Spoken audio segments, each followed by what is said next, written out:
मुख्यमंत्री शिंदे साहेब सुद्धा टीव्हीवर पहिल्यांदाच नाव घेतलं, कधीच नाव घेतलं नव्हतं बुद्धाच. ते सुद्धा पत्रकार परिषदेत म्हटले जगाला युद्धाची नाही. बुद्धाची बायकोन मला बघितलं, लोक हे काय म्हणतात, मी बघितलं तर ते खरंच म्हणत होते बुद्धाची गरज आहे. मग मी डोकसं खाजवत म्हटलं ह्यांच्या बी घरातला गॅस संपलेला आहे.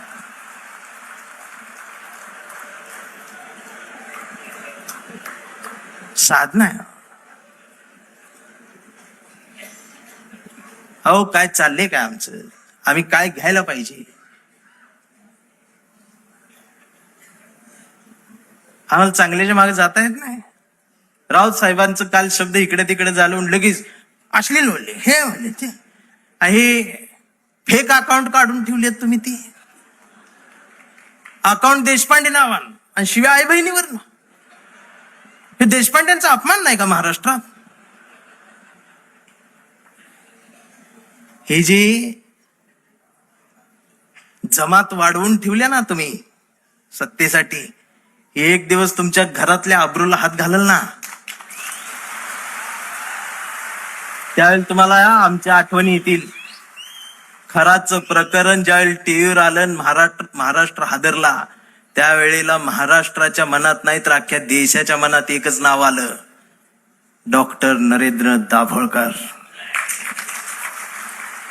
खऱ्यापणाने लढणारी माणसं महाराष्ट्रात तेव्हाही होती, आजही आहेत, उद्याही असतील. आणि शिवसेना कायम खऱ्या माणसांसोबत मैदानात आहे, ती उद्याही राहणार आहे, ही संपणार नाही. फक्त माझी विनंती आहे, मला दिसते बरं का, मला काय भविष्य कळत नाही, पण मला दिसते लवकरच तुम्ही बी सत्तेत आहे. फक्त माझी विनंती साहेब एवढीच आहे, जेवढी गेले ती त्यातलं परत यायला बघत्याल, अजिबात नाही घ्यायची.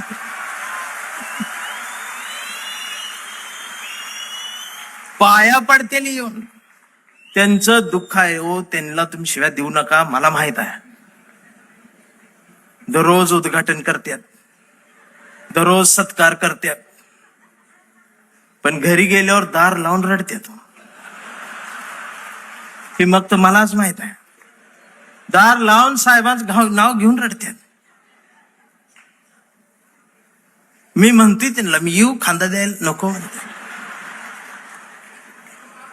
मी काय भीत नाही, सत्तेला भीत नाही, पण मी एवढा आहे, मी माझी कविता घेऊन आलोय.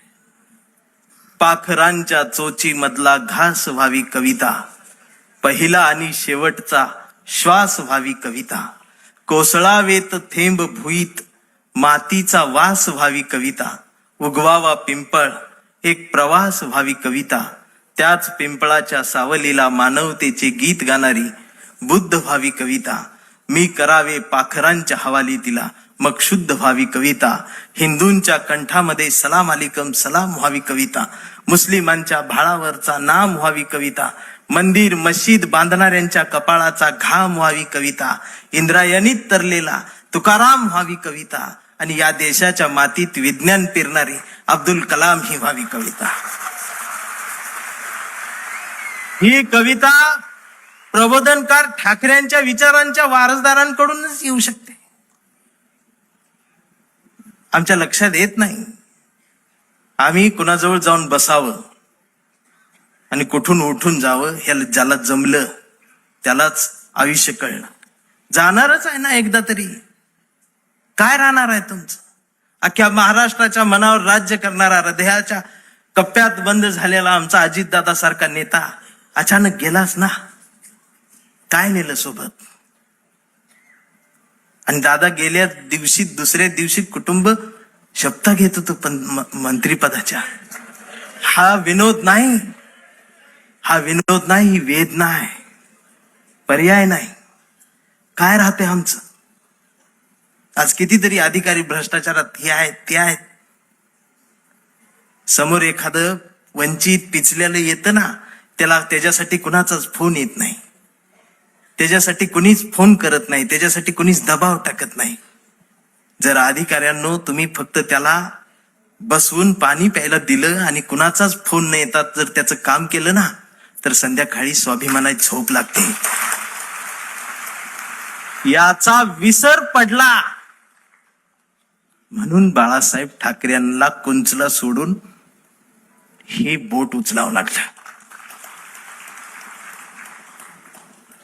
प्रत्येक काळात बाळासाहेब कुठे येणार आहे? त्यांचे विचार आहेत, आम्हाला ते घ्यायचं आहे. 40-50 वर्षापूर्वीचा जो शिवसैनिकाचा दरारा होता ना, तो दरारा पाहिजे मला परत मुंबईत आल्यावर. आवाज पाहिजे, त्याची नजर पाहिजे. छत्रपती शिवाजी महाराज, त्यांचं नाव घेऊन राजकारण, किती उंचीचा पुतळा, यावर तुमचं प्रेम, ती बी वाऱ्यान पडते आणि मग ती तुकडे होऊन पडतात आणि मग ही आमची लगेच रडते. महाराज, पुतळ्यात महाराजांना बघायची सवय लागली. हेच झालं ना आमच्या महापुरुषांच्या बाबतीत. अगदी 4-5 वर्षाસુધી महाराष्ट्रात सकाळ आली, शुभ शिव सकाळ, भगवा झेंडा आला असा. मी डोकसं खाजवत म्हटले, ही सकाळ कुठनं आली? म्हणजे आता महाराज येणार, उठा, आपली सकाळ झाली. मी कुणाला तरी चिडवण्यासाठी होती. मग दुसऱ्यानं बघितलं, ते म्हटलं त्यांची झाली, आपली कधी? हे म्हटलं कर आपली. मग निळा झेंडा, शिव भीम सकाळ, 11 वाजता. शिव सकाळ, भीम सकाळ, शिव सकाळ, भीम सकाळ. मग तिसरा एक जागा झाला, म्हटलं आमची घ्या, पिवळा झेंडा, शुभ लहू सकाळ.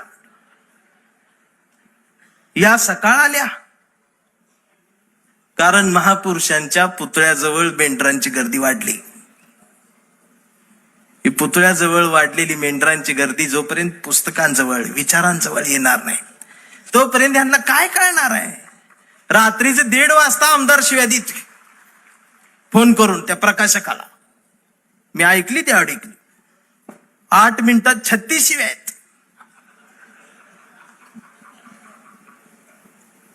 स्ट्राईक रेट काढला तर 400च आहेत.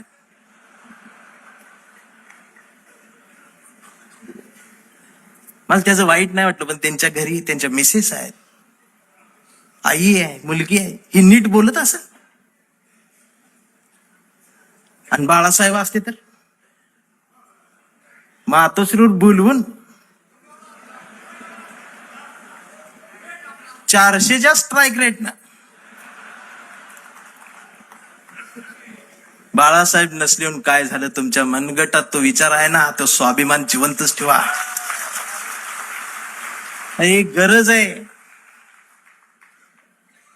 आणि खरं सांगू आदित्य दादा, गावगाड्यावर, शहराच्या चौकात, झोपड्यांमध्ये एक हुंदका आहे, एक हंबरडा आहे, जो राम कृष्ण हरी माऊली म्हणत एखाद्या नव्या ठाकरेची वाट बघत बसलाय.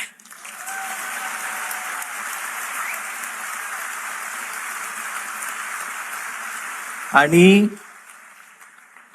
ती पोकळी भरून काढण्याचं काम, भरीव काम आता तुम्ही करायला सुरुवात करावी. हा शिवसैनिकासोबत माझ्यातला भीमसैनिक सुद्धा तुमच्यासाठी मैदानात उतरणार. कुठपर्यंत आम्ही एकमेकांशी भांडत बसायचं? जर शिवाजीनगर मधून समतेचा आणि मैत्रीचा हात, जर माझ्यासाठी दोस्तीचा हात येत असेल, तर आंबेडकर नगर मधून माझा सुद्धा हात मैत्रीचा तुमच्यासाठी पुढे येला पाहिजे. आणि हा देश संविधानाचा आहे ना, मी हिरव्यांचा आहे, निळ्याचा आहे, ना मी भगव्याचा आहे. मी भगव्याचा आहे. कुठल्या भगव्याचा? मी वारकऱ्यांच्या भगव्याचा आहे. मी बाळासाहेबांनी शिवसैनिकांच्या हातात जो भगवा दिलाय, मी त्या भगव्याचा आहे. मी तो भगवा घेऊन आलोय, पण त्याच्या सोबत मी या देशाचा तिरंगा सुद्धा आज घेऊन आलोय. आणि मला काय करायचं ते करा. या देशाच्या संविधानाला आणि तिरंग्याला जरी साधं नख लागायचा प्रयत्न जर कुणी केला तर माझा ह्यो काळा रंग तुमच्यात मिसळून जाईल. आता ही भाषाच कळत नाही यांना, वैचारिकपणच राहिलं नाही राऊत साहेब. लगेच मारतेत, अंगावरच येते, शाईच टाकायला येते शाई. परवा एका कार्यक्रम सुरू करायच्या आधी